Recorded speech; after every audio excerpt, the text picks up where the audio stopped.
In the following presentation, I will show some alternative assessment options. We call this alternative assessment to distinguish them from traditional formal test. The first one is called self and peer assessment. This is where students assess each other and themselves. This can encourage students to take greater responsibility for their learning. Through this, students can learn from their previous mistakes, identify their strengths and weaknesses. One of the ways that we can implement this assessment in oral production is when they can practice listening comprehension. The students could listen to TV or radio broadcasts and check their comprehension with a partner in pair or group work. Another assessment is called journals. Journals writing have assumed an important role in the teaching learning process. Journal writing is a dialogue between a student and teacher. Journals afford a unique opportunity for a teacher to offer various kinds of feedback to learners. When using this kind of assessment, the teacher must specify to students what is the purpose of the journal, if it responds to reading, learning, log, or grammar.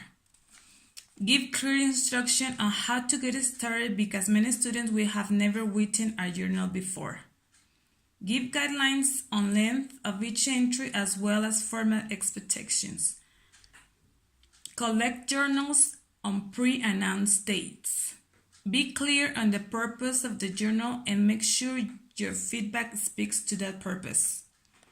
Help students to process your feedback and show them how to respond to your responses. The third assessment is called conferences. This kind of assessment has become a standard part of the process approach to teaching writing. As a teacher, in a conversation about a draft facilitates the improvement of the written work. Through conferences, a teacher can assume the role of a guide rather than a master controller and deliver for final grades. The fourth assessment is the portfolios. It is a purposive collection of students' work that demonstrates to students and others their efforts, progress, and achievements in given areas. In the portfolios, we include essays, compositions, poetry, books, reports, and everything that students made. Some of the guidelines for using portfolios in a classroom are very much like the guidelines offered for journal writing. The last assessment we have right here is the cooperative test construction. One of the most productive of the various alternative assessment producers sees the students directly involved in the construction of a test. Tim Murphy gave us a clear example for this assessment.